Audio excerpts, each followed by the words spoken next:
नमस्कार दोस्तों, welcome to study 147। दोस्तों आज की इस क्लास में हम बात करेंगे, हमारा नया टॉपिक चालू हो रहा है।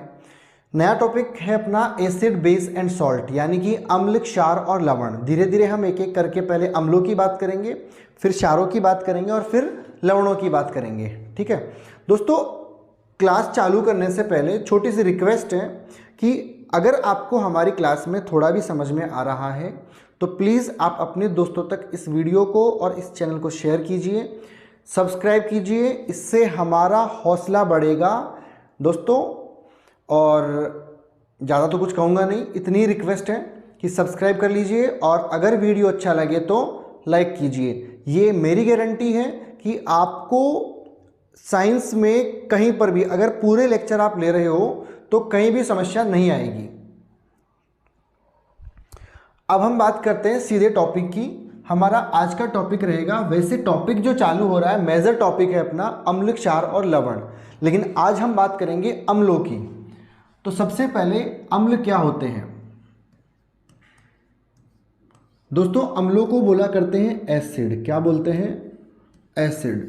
ठीक है, अब ये अम्ल होते क्या हैं, ये कैसे दिखते हैं, इनकी पहचान क्या है, इनके गुण क्या है, कौन कौन से अम्ल हमारे काम के हैं, कौन कौन से अम्ल कितने प्रकार के होते हैं, ये सब की बातें हम करते हैं।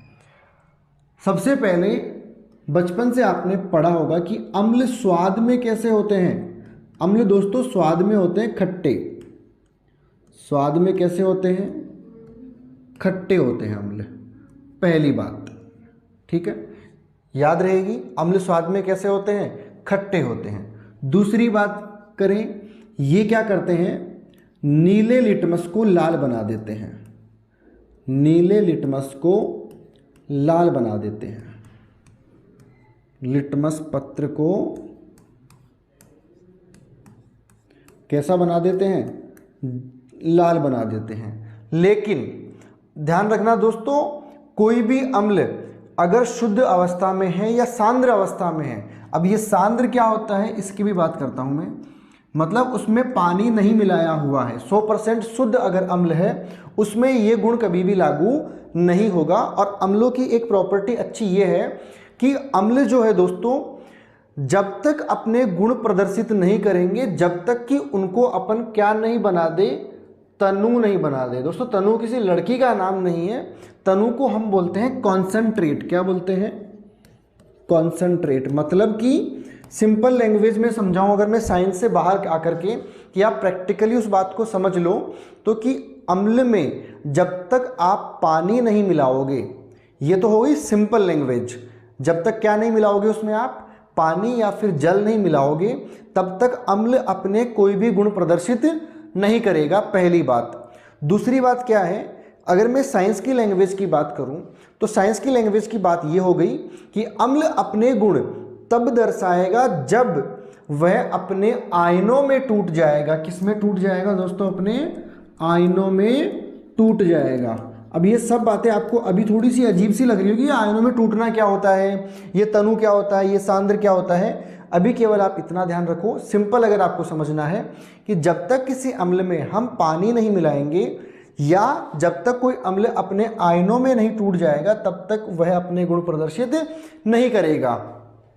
और चलो आयनों में कैसे टूटते हैं उसकी बात भी करते हैं। मान लो आपके पास अम्ल है HCl, यानी कि हाइड्रोक्लोरिक अम्ल। अब ये अपने गुणों में टूटने का मतलब क्या है कि जब इसमें अपन पानी मिलाएंगे, जल मिलाएंगे, तो ये क्या बनाएगा? एक तो H+ बनाएगा और एक Cl-। लो जी लो, ये टूट गया अपने आयनों में। ठीक है, तो दोस्तों आपको एग्जाम में ये पूछा जाए कहीं पर भी क्या कि अम्ल अपने गुण कब दर्शाता है? जब वह क्या होता है? आयनीकृत अवस्था में होता है, या जब वह आयनों में टूट जाता है तब वह क्या दिखाता है? अपने सभी गुण प्रदर्शित करता है। तीसरी बात क्या है? ये तो देखो बिल्कुल बेसिक डेफिनेशन हो गई, बिल्कुल बेसिक पहचान हो गई अम्लों की, कि ये स्वाद में कैसे होते हैं? खट्टे होते हैं, और ये नीले लिटमस को क्या बना देते हैं? लाल बना देते हैं। और ये अपने गुण कब दर्शाएंगे दोस्तों? आयनीकृत अवस्था में। कौन सी अवस्था में? आयनीकृत अवस्था में दर्शाते हैं। ठीक है, चलें आगे। अम्ल के गुण क्या थे वो पढ़ते हैं अब अपन। ठीक है, या अम्ल के प्रकार क्या है ये भी पढ़ लेते हैं साथ में। तो दोस्तों अम्लों के प्रकार की अगर हम बात करें, अम्लों के प्रकार की मैं अगर आपको बात करूं तो दोस्तों वैसे तो जो है अम्लों को कई प्रकार से बांट देते हैं। जैसे कि जो प्रकृति से मिल रहा है उसको बोलते हैं हम प्राकृतिक अम्ल। ठीक है, जो लैब में तैयार हो रहा है उसको बोल देते हैं हम कौन सा अम्ल, कृत्रिम अम्ल। ठीक है, अगर किसी अम्ल में कार्बन उपस्थित है तो उसको बोलते हैं कार्बनिक अम्ल। अगर किसी अम्ल में कार्बन उपस्थित नहीं है तो उसको बोलते हैं हम कौन सा अम्ल, अकार्बनिक अम्ल। अगर कोई अम्ल ज़्यादा प्रबल है, ज़्यादा मतलब स्ट्रांग है, वो अपने गुण ज़्यादा दिखा रहा है तो उसको क्या बोल देते हैं अपन, प्रबल अम्ल। अगर कोई अपने गुण कम दिखा रहा है या अम्लों के गुण कम है तो उसको हम क्या बोल देते हैं, दुर्बल अम्ल। ठीक है, तो अच्छा, जिसमें ऑक्सीजन और हाइड्रोजन दोनों पाए जाते हैं तो उसको हम क्या बोलते हैं, ऑक्सी अम्ल। कौन से अम्ल, ऑक्सी अम्ल। चलो अम्लों के प्रकार की जब बात करें तो सबसे पहला जो प्रकार है वो कौन सा है दोस्तों, प्रबल अम्ल। हालांकि ये प्रकार कुछ नहीं पूछेगा आपसे कभी भी, लेकिन आपको ये सब चीज़ें आनी चाहिए। पहला कौन सा है, प्रबल अम्ल, जिसको हम क्या बोलते हैं, स्ट्रॉन्ग एसिड। Strong acid. अब जब प्रबल है तो इसका अपोजिट भी कौन सा होगा, दुर्बल अम्ल। कौन सा अम्ल होगा, दुर्बल अम्ल, जिसको हम क्या बोला करेंगे, वीक एसिड। ठीक है, तीसरा होता है कार्बनिक अम्ल, जिसको हम क्या बोलेंगे, ऑर्गेनिक।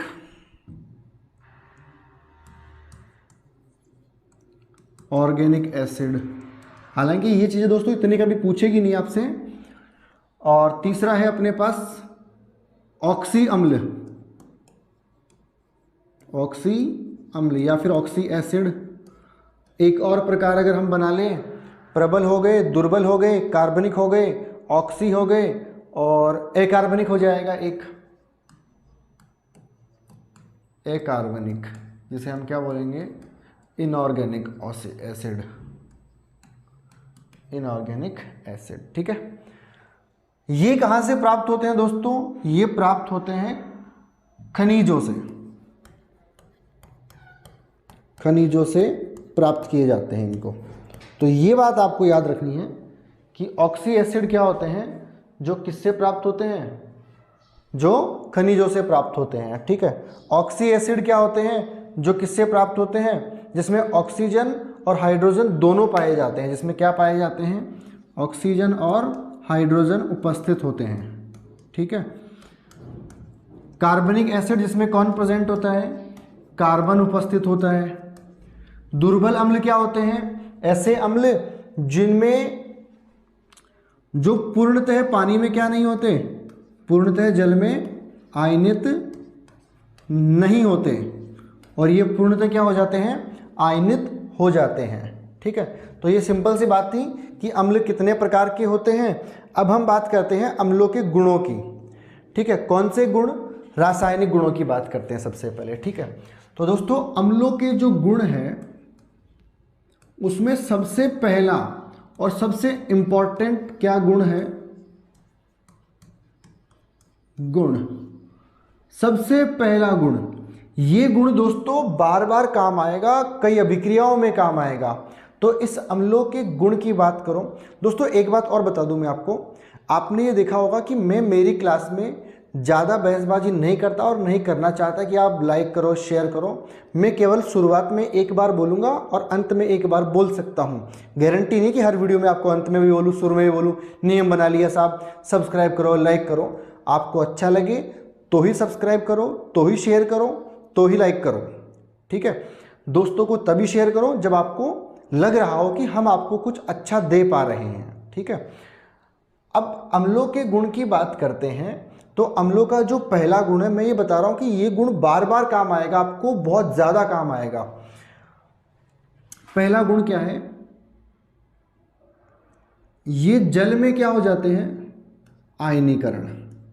इनके अगर मैं किसकी बात करूं, आयनीकरण की, तो पहला ही गुण क्या है, आयनीकरण या आयोनाइजेशन। मतलब ये है कि अगर हम किसी अम्ल को जल में घोल देंगे तो वह अपने आयनों में क्या हो जाएगा, टूट जाएगा। और थोड़ी देर पहले मैंने आपको ये बताया था कि कोई भी अम्ल जो है वो अपने गुण तब दिखाएगा जब वह क्या हो जाएगा, आयनों में टूट जाएगा या फिर जल में घुल जाएगा। तो आयनीकरण जो है ये है क्या, जल में ये गुण क्या होता है, जल में घोलने पर या विलय करने पर आयनों में टूट जाना। ठीक है, अब जल में घोलने पर दोस्तों वैसे तो क्या होगा, इस दुनिया में जितने भी अम्ल हैं उनको जब भी आप जल में डालोगे तो वह अपने आयनों में टूट जाएंगे। अब टूटने में भी दो कंडीशन है। पहली कंडीशन क्या है कि वो पूरे ही टूट जाए। ठीक है, जितने भी आयन हैं वो क्या हो जाए, पूरे ही टूट जाए। दूसरी कंडीशन क्या है, कुछ टूट जाए और कुछ नहीं टूटे।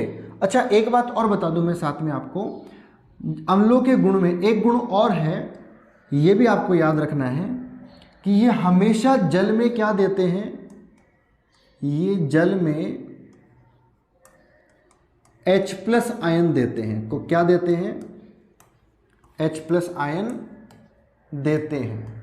यानी कि जब भी का आप किसी अम्ल को जल में घोलोगे तो ये गारंटी है कि उसमें क्या मिलेगा आपको, H+ आयन तो मिलेगा ही मिलेगा। ये सबसे बड़ी पहचान है अम्ल की, चाहे वो कोई सा भी अम्ल हो, चाहे वो प्रबल अम्ल हो, चाहे वो दुर्बल अम्ल हो, चाहे तो वो ऑक्सी अम्ल हो, चाहे वो प्राकृतिक अम्ल हो, चाहे वो कार्बनिक अम्ल हो, चाहे वो कौन सा हो, अकार्बनिक अम्ल हो, अगर वो जल में घुला जा रहा है तो उसमें क्या बनेगा, H+ आयन बनेगा ही बनेगा। ये सबसे बड़ी पहचान है और सबसे महत्वपूर्ण गुण भी है अम्लों का।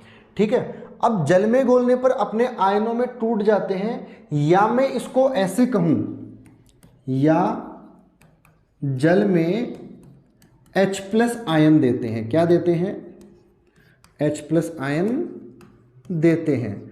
तो ये अम्ल की एक सबसे महत्वपूर्ण क्या हो गई, पहचान हो गई और एक गुण हो गया कि जब भी हम किसी अम्ल को जल में घोलेंगे तो वो क्या देगा, H+ आयन देगा। अब ये H+ आयन जो है दोस्तों पूरे ही बन जाए, मतलब अम्ल में जितने H हैं वो सारे के सारे क्या हो जाए, टूट करके अलग हो जाए, तो वो हो जाएगा प्रबल अम्ल। वो क्या हो जाएगा, प्रबल अम्ल। और अगर पूरी तरीके से नहीं टूट रहे हैं, कुछ बच रहे हैं, तो वो कौन से हैं, दुर्बल अम्ल हैं। ठीक है, एग्जाम्पल के साथ आगे इसकी और बात करेंगे। तो पहला क्या है, आयनीकरण, मतलब कि जल में घोलने पर यह अपने आयनों में क्या हो जाते हैं, टूट जाते हैं, या क्या दे देते हैं, ये H+ आयन दे देते हैं। ठीक है, ये पहला गुण है। अब अगर ये H+ आयन ज़्यादा दे रहे हैं तो वो प्रबल अम्ल है, और कम दे रहे हैं तो दुर्बल अम्ल है। या मैं ऐसे कहूँ कि सारे H+ आयन टूट करके अलग हो रहे हैं तो वो प्रबल अम्ल है, और कुछ H+ नहीं टूट रहे हैं तो वो कौन सा है, दुर्बल अम्ल है। जैसे कि प्रबल अम्ल, मैं बात करूं प्रबल अम्ल की, अगर HCl को पानी में घोलते हैं ना तो ये क्या करता है, H+ बना देगा और Cl-। देखो एक ही H था, वो भी अपने आयन में टूट गया, तो ये हो गया प्रबल अम्ल। मैं बात करता हूं कार्बोक्सिलिक अम्ल की, CH3COOH बोलते हैं किसको, कार्बोक्सिलिक अम्ल को, कार्बोक्सिलिक अम्ल को। तो कार्बोक्सिलिक अम्ल क्या होता है, CH3COOH। जब इसको जल में घोलोगे ना आप, किस में घोलोगे, जल में घोलेंगे ना, तो CH3COO- तो अलग हो जाएगा और एक H+ आयन अलग हो जाएगा। तो हमारा, मैंने क्या बताया था आपको कि अम्ल वो जो H+ आयनों में टूट जाए, और प्रबल अम्ल वो जो सारे H+ आयनों में टूट जाए। दोस्तों CH3COOH जो कार्बोक्सिलिक अम्ल है, ये अभिक्रिया के बाद में देखो इसमें अभी तो ये H बच रहे हैं 3, ये टूटे नहीं है, केवल इसमें से एक H का आयन मिला है हमारे को, मतलब ये प्रबल अम्ल नहीं है। कौन सा अम्ल है, ये है दुर्बल अम्ल। ये कौन सा अम्ल है, दुर्बल अम्ल। तो ये बहुत अच्छी पहचान है कि अगर कोई अम्ल जल में सारे H में टूट जाए या सारे हाइड्रोजन के आयनों में टूट जाए तो वो तो हो गया प्रबल अम्ल, और अगर कोई अम्ल पूरे H+ आयनों में नहीं टूटे, कुछ H+ आयन बच जाए, तो वो कौन सा अम्ल हो गया दोस्तों? वो हो गया दुर्बल अम्ल। ठीक है, जैसे कि H2SO4 है,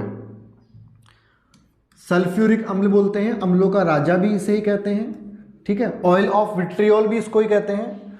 ये सब बातें मैं आपको बताऊंगा, अभी केवल नाम मैं आपको बता रहा हूं ताकि आप जब बाद में इनको मैं वापस पढ़ाऊं, जैसे कि H2SO4 का उपयोग क्या है, अलग से वीडियो बनेगा अपना एक। ये सारे टॉपिक दोस्तों डिसाइडेड है मेरे, क्या क्या पढ़ाना है, किस स्टेप से पढ़ाना है। मैं पढ़ाने का वो कॉन्सेप्ट काम में ले रहा हूं कि आप जीरो ग्राउंड से उठ करके एक टॉप ग्राउंड तक पहुंच जाए।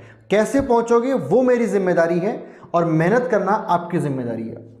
H2SO4 जो है इसको बोलते हैं हम क्या? सल्फ्यूरिक अम्ल, अम्लों का राजा, या फिर ऑयल ऑफ विट्रियोल। होता क्या है, जब इसको जल में घोलोगे ना तो SO4-2 तो अलग हो जाएगा, और दो हाइड्रोजन के आयन क्या हो जाएंगे? अलग। तो दोस्तों ये देखो कि दो ही तो हाइड्रोजन आयन थे यहाँ पे, और वो दोनों ही अपने आयनों में टूट गए, तो H2SO4 क्या हो गया? एक प्रबल अम्ल हो गया। ठीक है, और हम बात करें आगे, मैं बताऊं आपको, अब बात करते हैं अम्ल के दूसरे गुण की। पहला गुण हो गया आयनीकरण, दूसरा गुण ये है कि धातुओं के साथ क्रिया, कि अगर हम किसी अम्ल की किससे क्रिया करवाएं? धातुओं के साथ क्रिया करवाएं, तो दोस्तों क्या बनेगा? तो बनेगा आपके पास लवण और जल। दूसरा गुण हो गया धातुओं से क्रिया, रिएक्शन विद मेटल्स। ठीक है, चलो, रिएक्शन विद मेटल या फिर धातुओं से क्रिया कैसे करेंगे कोई भी अम्ल? तो दोस्तों जब भी कोई धातु किससे क्रिया करती है? अम्ल से क्रिया करती है, तो क्या बनाएगी? लवण बनाएगी, और साथ में क्या बनाएगी? जल का निर्माण करेगी। किसका निर्माण करेगी? जल का निर्माण करेगी। कोई भी धातु अगर किसी अम्ल से क्रिया कर रही है तो वो क्या बनाएगी दोस्तों? लवण और जल बनाएगी। ठीक है, एग्जाम्पल की बात करें दोस्तों, मैं ऐसा एग्जाम्पल ले रहा हूं जो रिपीटेड एग्जाम्पल है। मतलब ये है कि वो एग्जाम्पल बार बार बहुत सारी रिएक्शंस में काम आएगा, बहुत बार काम आएगा। और क्यों काम आएगा वो रीज़न दोस्तों हर टीचर बताता नहीं है कि हम बार बार ये एग्जाम्पल क्यों लेते हैं। आपको बार बार HCl सुनने को मिलेगा। ठीक है, आपने जब धातुओं की अभिक्रिया, करंट आया रे, तो करंट मारता साला। सुनो, चलो टॉपिक पे आते हैं। HCl दोस्तों, जब HCl है ना, HCl की बार बार क्यों लेते हैं एग्जाम्पल में? क्योंकि ये आसानी से अपने आयनों में टूट जाता है, H+ में और Cl- में। अरे जो सीधा होता है ना वो पेड़ पहले काट लेते हैं। क्यों काट लेते हैं? इजी वे है ना उसका, जो इजी टॉपिक है वो पहले पढ़ लेते हैं। क्यों पढ़ लेते हैं? क्योंकि वो समझ में आ जाता है। जो इजी नहीं है वो या तो पढ़ते ही नहीं है, और या पढ़ते हैं तो भाई इसको तो एग्जाम टाइम में देख लेंगे, ताज़ा ताज़ा याद रहेगा और भूलेंगे भी नहीं। जबकि दोस्तों भूलते वही है जो लास्ट में पढ़ते हैं। तो HCl क्यों ले रहे हैं? सीधा है, कोई माथापच्ची नहीं है। H2SO4 क्यों है? क्यों कम काम में लेते हैं? एग्जाम्पल की बात कर रहा हूँ मैं, डेली लाइफ की बात नहीं कर रहा हूँ। एग्जाम्पल में कम काम में क्यों लेते हैं? अरे 2 H के हैं, 1 सल्फर का है, 4 ऑक्सीजन के हैं, कहाँ कहाँ तोड़ेंगे इन मूर्खों को? तो इसलिए हम HCl की बात करते हैं। धातुओं की जब भी बात आएगी बार बार आपके पास एक नाम सुनने को मिलेगा आपको, Na, सोडियम। अब ये सोडियम ही क्यों लिया? क्योंकि सोडियम भाई साहब क्रियाशील धातु है, बहुत अधिक आसानी से क्रिया कर लेती है। इस सोडियम में अगर मान लो मैं HCl मिला लूँ दोस्तों, फिर वही बात आ गई ना। ठीक है, HCl ही क्यों ले रहा हूँ मैं? HCl ही क्यों ले रहा हूँ बताओ? क्योंकि ईजी है, आसान है। Na की जब HCl से क्रिया होगी तो क्या बनेगा? NaCl, और प्लस में क्या बनेगा? H2। जल नहीं बनेगा दोस्तों, यहाँ पे क्या बनेगा? हाइड्रोजन बनेगी। क्या बनेगी? हाइड्रोजन बनेगी, हाइड्रोजन। चले, सोडियम की क्रिया जब किससे करवाएं, HCl से, हाइड्रोक्लोरिक अम्ल से करवाएं, तो क्या बनता है NaCl और H2। ये NaCl जो है इसे क्या बोलते हैं दोस्तों, सोडियम लवण, सोडियम क्लोराइड, क्या बोलते हैं, सोडियम क्लोराइड, या फिर साधारण नमक, क्या बोलते हैं, जो खाते हैं ना हम नमक, वही है दोस्तों ये। लेकिन ध्यान रखना, जो नमक हम खाते हैं उस नमक में क्या प्रेजेंट होता है, और आयोडीन मिलाया जाता है। क्या मिलाया जाता है, कहते हैं ना आयोडीन युक्त नमक। तो ये बिल्कुल टेबल सॉल्ट है, इसमें आयोडीन नहीं है, इसको टेबल सॉल्ट भी बोला करते हैं। क्या बोला करते हैं, टेबल सॉल्ट बोलते हैं, ठीक है। तो दूसरा गुण क्या हो गया धातुओं का, कि जब भी किसी धातु, कोई धातु किससे क्रिया करेगी, अम्ल से क्रिया करेगी, तो क्या बनाएगी, लवण और हाइड्रोजन गैस बनाएगी। एक और एग्जांपल की बात करें, Na+H2SO4, ठीक है, सोडियम प्लस हाइड्रोक्लोरिक अम्ल क्या बनाएगा, Na2SO4, सोडियम सल्फेट, और साथ में क्या बनाएगी, हाइड्रोजन गैस बनाएगी। तो जो भी कोई धातु है अगर किसी अम्ल से क्रिया कर रही है तो वो क्या बनाएगी, लवण और जल। ये गुण आपको ध्यान रखना है, ठीक है। ये दो गुण हो गए हमारे किसके, अम्लों के। अब अगर हम तीसरे गुण की बात करें, तीसरे गुण की बात करें तो तीसरा गुण ये है कि अम्ल किसी क्षार से क्रिया करेगा। तीसरा गुण क्या है, अम्ल प्लस क्षार, तो क्या बनाएगा दोस्तों, ये बनाएगा लवण प्लस जल। इसको हम एक और अभिक्रिया बोलते हैं जिसका नाम है उदासीनीकरण क्रिया। कौन सी क्रिया, उदासीनीकरण। ये मैंने अभिक्रियाओं के प्रकार में बता दिया है पहले आपको, है ना। लवण और क्या बनाएगा, जल। एग्जाम्पल ले ले, वही अम्ल HCl और क्षार बोले तो NaOH। Na के साथ Cl क्या बनाएगा दोस्तों, NaCl, और H और OH क्या बना देगा, H2। तो ये तीसरा गुण हो गया कि जब भी कोई अम्ल किससे क्रिया करेगा, क्षार से क्रिया करेगा, तो ये क्या बनाएगा, लवण और जल बना देगा। ये तीन गुण हो गए हैं। चौथे गुण की बात करें दोस्तों, अम्ल की क्षार से क्रिया करवा ली, अम्ल की धातु से क्रिया करवा ली, अम्ल का आयनीकरण पढ़ लिया। अब एक चौथे गुण की और बात कर लेते हैं हम, और चौथा गुण क्या है, चौथा गुण है अम्ल प्लस धातु ऑक्साइड। अगर हम किसी अम्ल की क्रिया किससे करवाएं दोस्तों, धातु ऑक्साइड से करवाएं। किससे करवाएं, ऑक्साइड से करवाएं। अब ये धातु ऑक्साइड क्या होते हैं, मैंने आपको उस टॉपिक में बता दिया है पहले ही। कौन से वाले टॉपिक में, ऑक्सीकरण वाले के अंदर, कि जब भी कोई धातु किसी ऑक्सीजन से क्रिया करेगी तो क्या बनाएगी, धात्विक ऑक्साइड बनाएगी। अम्ल धातु ऑक्साइड से जब क्रिया करते हैं तो दोस्तों वही बनता है क्या, जो अम्ल और क्षार में बनता है, लवण और जल। चलो इसके एग्जाम्पल को लपेट लेते हैं। मान लीजिए अम्ल ले लिया HCl, धातु ऑक्साइड ले लिया हमने कौन सा, Na2O। दोस्तों मैंने थोड़ी देर पहले आपको बताया था कि बार बार मैं सोडियम ले रहा हूँ, या लगभग अधिकतर जो लोग हैं पढ़ाने वाले वो सोडियम लेते हैं। इधर अम्ल जब भी नाम आएगा, ये अल नहीं है, ये अम्ल है दोस्तों। क्या है ये, अम्ल है, ठीक है। छोटी छोटी मिस्टेक को, ये मात्राओं को, इनको प्लीज़ आप अपने बेस पे देख लीजिएगा। HCl जब Na2O से क्रिया करेगा तो Na और Cl क्या बनाएंगे, NaCl, क्या बनाएंगे, NaCl, और H और O क्या बनाएगा, H2O। अब ये बैलेंस नहीं है तो इसको आप बैलेंस भी कर सकते हो, 2HCl ले लिया और 2NaCl ले लिया, बन गया H2O, ठीक है। तो ये चार गुण हमने पढ़े दोस्तों, किसके, अम्लों के, ठीक है। आगे हम बात करें कुछ और एक्स्ट्रा गुणों की। ये रिएक्शन वाले गुण कुछ यही है जिनमें अभिक्रियाएं होती हैं। एक गुण ये है कि क्या कोई अम्ल विद्युत का, अरे यार ये क्या हो रहा है, मैं अम्ल को लिख रहा हूं अल्म, पहले तो सही लिखा था ना। जब भी कोई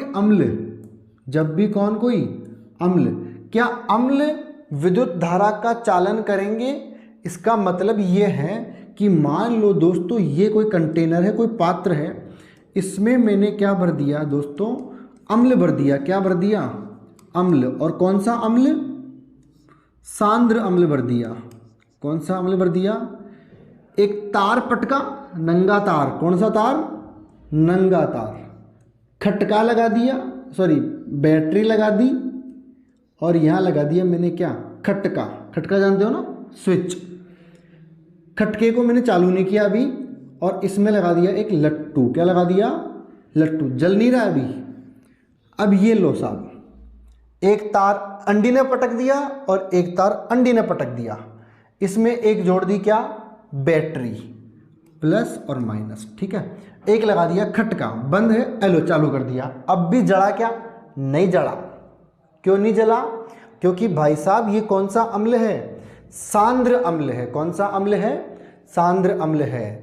कहना ये चाहता हूं मैं आपसे कि दोस्तों कोई भी अम्ल अगर सांद्र है तो वो विद्युत धारा का चालन नहीं करता। तो मैं ये कह सकता हूं कि सांद्र अम्ल, कौन से अम्ल? सांद्र अम्ल विद्युत धारा का चालन नहीं करते। धारा का चालन नहीं करते। क्या नहीं करते? विद्युत धारा का चालन नहीं करते। ठीक है, तो फिर कौन से अम्ल करते हैं? दोस्तों मैंने थोड़ी देर पहले आपको इसी वीडियो में यह समझाया था कि कोई भी अम्ल अपने गुण तब तक नहीं दर्शाएगा जब तक वह जल में विलय नहीं हो या फिर वह अपने आयनों में विभाजित नहीं हो। और आयनों में विभाजित कब होगा? जब उसको अपन जल में घोल देंगे। तो कोई भी अम्ल विद्युत धारा का चालन नहीं करता। कौन सा अम्ल? सांद्र अम्ल, या फिर शुद्ध अवस्था में। ठीक है, तो फिर कौन से अम्ल करते हैं? ये लो साहब, ये ले लिया मैंने एक कोई कंटेनर, कोई बर्तन भांडे ले लिए मैंने। इसके अंदर, अरे हमारे राजस्थानी भाषा में बर्तनों, जब मिक्स ऑफ बर्तन होते हैं तो उसको क्या बोलते हैं? बर्तन भांडे। ठीक है, ये है कोई बर्तन, इसमें ले लिया मैंने कौन सा अम्ल? तनु अम्ल। तनु अम्ल मतलब, तनु अम्ल का मतलब होता है H2O, मतलब जल प्लस अम्ल। अब इसमें तार लटका दिया नंगा वाला, बैटरी भी जोड़ दी, खटका भी लगा दिया, और ये लो साहब मैंने इसके अंदर एक बल्ब भी लगा दिया, और फिर तार इधर पटक दिया। अब ये बैटरी भी है और ये स्विच चालू कर दिया। तो भाई साहब ये लो, ये क्या हो गया? ये बल्ब जल गया। ये बल्ब क्यों जल गया भाई? क्योंकि ये कौन सा अम्ल है? तनु अम्ल है। कहना क्या चाहता हूं कि दोस्तों तनु अम्ल, कौन से अम्ल? तनु अम्ल विद्युत धारा का चालन करते हैं। धारा का चालन करते हैं। अब कारण पूछ ले भाई, क्यों करते हैं? क्योंकि ये अपने आयनों में क्या हो जाते हैं? आयनों में विभाजित हो जाते हैं। क्या हो जाते हैं? विभाजित हो जाते हैं। और दोस्तों एक और बात ध्यान रखना कि जब जब भी धारा का चालन होगा तब तब वहां पर किसकी जरूरत पड़ेगी? हमें आयनों की जरूरत पड़ेगी। किसकी जरूरत पड़ेगी? आयनों की। तो धारा प्रवाह में सहायक कौन होते हैं? सहायक कौन होते हैं दोस्तों? आयन होते हैं। 90% क्वेश्चन जिसमें ये क्वेश्चन बन रहा है कि ये चीज, फलाना चीज, अम्ल या क्षार या कोई भी हो, धारा का प्रवाह क्यों कर रही है? क्योंकि भाई साहब वहां पे क्या उपस्थित है? आयन उपस्थित है। क्या उपस्थित है? आयन। अब मैंने आपको बता दिया कि अम्ल धारा का चालन कैसे करते हैं और कैसे नहीं करते हैं। दो ही पॉइंट है। अगर सांद्र अवस्था में है, शुद्ध अवस्था में है, तो धारा का चालन नहीं करेगा। अगर अशुद्ध अवस्था में है या फिर जल में घुला हुआ है तो धारा का चालन करेगा। अभी लेकिन ये जो दो नाम सुनने को मिले, तनुकरण क्या होता है और सांद्र चीज क्या होती है? दोस्तों तनुकरण, इससे एक छोटा सा प्रश्न बन जाता है। क्या प्रश्न बनता है वो बताता हूं मैं आपको, है ना, बहुत इंपॉर्टेंट प्रश्न है। पहले तनुकरण क्या होता है उसको समझो कि अगर किसी अम्ल में, अम्ल में हम जल मिला रहे हैं तो उसको हम क्या कहते हैं? तनु करना या तनुकरण करना। अब मैं कंडीशन क्या बता रहा हूं आपको कि तनुकरण करते कैसे हैं, अम्ल को तनु बनाने की प्रक्रिया क्या है। क्वेश्चन ये बनता है कि अम्ल का तनुकरण करने की सही विधि क्या है। सही विधि क्या है। ऑप्शन नंबर 1 आपको दे दिया, अम्ल में जल मिलाना,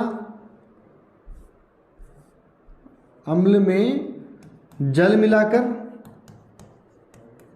दूसरा ऑप्शन आपको दे दिया, जल में अम्ल मिलाकर। तीसरा ऑप्शन आपको दे दिया, किसी भी प्रकार से कर सकते हैं, किसी भी प्रकार से कर सकते हैं। और चौथा ऑप्शन दे दिया, इनमें से कोई नहीं, इनमें से कोई नहीं। तो दोस्तों सही कौन सा होगा, अम्ल में जल मिलाएं या फिर जल में अम्ल। कैसे, मान लीजिए ये मेरे पास कोई बर्तन है, इसमें अम्ल भरा हुआ है, इसमें बाहर से जल मिलाऊं या फिर दूसरे बर्तन में जल भरा हुआ है, इसमें बाहर से अम्ल मिलाऊं, कौन सा सही तरीका है। सही तरीका होता है दोस्तों, हमेशा जल में क्या मिलाया जाता है, अम्ल मिलाया जाता है। अब क्यों मिलाया जाता है वो समझाता हूं। क्यों अम्ल में जल मिलाया जाता है, क्यों जल में अम्ल नहीं मिलाया जाता। क्योंकि दोस्तों जब भी कोई अम्ल और जल की क्रिया होगी तो ये क्रिया होती है दोस्तों कौन सी, ऊष्माक्षेपी, एक्सोथर्मिक। कौन सी, एक्सोथर्मिक, मतलब ऊष्माक्षेपी। कहने का मतलब ये है कि जब भी आप किसी अम्ल में जल मिलाओगे तो वहां पर ऊष्मा का क्या होगा, उत्सर्जन होगा, वहां पर ऊष्मा क्या होगी, बाहर निकलेगी। अब मान लो ये कोई पात्र है आपके पास, इस पात्र में आपके पास क्या भरा हुआ है, अम्ल भरा हुआ है। क्या भरा हुआ है, अब इसमें बाहर से आप क्या डाल रहे हो, बाहर से आप डाल रहे हो मान लो जल डाल रहे हो, या फिर दूसरा पात्र है, इसमें अंदर जल भरा हुआ है और बाहर से आप क्या डाल रहे हो, अम्ल डाल रहे हो। अब कंडीशन क्या है, सही कौन सा प्रक्रिया है, ये वाली सही है या फिर ये वाली सही है। मैंने कहा हमेशा जल में क्या मिलाते हैं, अम्ल, ना कि अम्ल में जल। और ऐसा क्यों होता है, क्योंकि दोस्तों ये अम्ल और जल की क्रिया या तनुकरण की जो क्रिया होती है वो कौन सी होती है, ऊष्माक्षेपी या फिर एक्सोथर्मिक होती है। मतलब जब भी ये दोनों मिलेंगे तो बहुत सारी ऊष्मा क्या होगी, बाहर निकलेगी। अब मान लो आप यहाँ अम्ल में बाहर से क्या डाल रहे हो, जल डाल रहे हो, यहाँ क्या होगी, ऊष्मा उत्पन्न होगी, मतलब ये उबलने लग जाएगा एक तरीके से। और उबलेगा तो यहाँ से हो सकता है कि कुछ अम्ल की बूंदें बाहर निकल जाएं, आपके शरीर को नुकसान पहुंचा दे। आपकी स्किन पे जब गिरेगा एसिड तो आपकी स्किन में फफोले उत्पन्न हो जाएंगे। इसीलिए हम जल में क्या नहीं मिलाते, अम्ल। लेकिन ये प्रक्रिया सही क्यों है, क्योंकि बाहर से जब अम्ल में आप अम्ल को किस में मिला रहे हो, आप जल में, तो दोस्तों ऊष्मा तो यहाँ भी उत्पन्न होगी, लेकिन जैसे जैसे धीरे धीरे आप अम्ल मिलाओगे जो ऊष्मा उत्पन्न होगी उस ऊष्मा को ये जल क्या कर लेगा, अवशोषित कर लेगा। क्या कर लेगा, अवशोषित कर लेगा। और ये जो अम्ल जो है ये बाहर नहीं निकलेगा। ठीक है, तो ये हमारे अम्लों के दोस्तों कुछ क्या थे, गुण थे। ठीक है, अब एक टॉपिक और रहा है छोटा सा कि इनके उपयोग क्या होते हैं। हालांकि टॉपिक बड़ा है और भी क्लास लेनी पड़ेगी केवल अम्ल के ऊपर। और क्या पढ़ेंगे हम कि अम्ल कितने प्रकार के हैं, वो तो पढ़ लिया वैसे मैंने। अम्लों के उपयोग, ठीक है, कौन सा अम्ल कौन से कारक में पाया जाता है। जैसे कि मैं आपको बताऊं कि नेटल जो पादप होता है उसमें कौन सा अम्ल पाया जाता है, और पेट में कौन सा अम्ल पाया जाता है, ठीक है, और विनेगर में कौन सा एसिड होता है। तो ये सब बातें अपन अगली क्लास में करेंगे। तब तक दोस्तों जुड़े रहिए। Thank you for giving your time.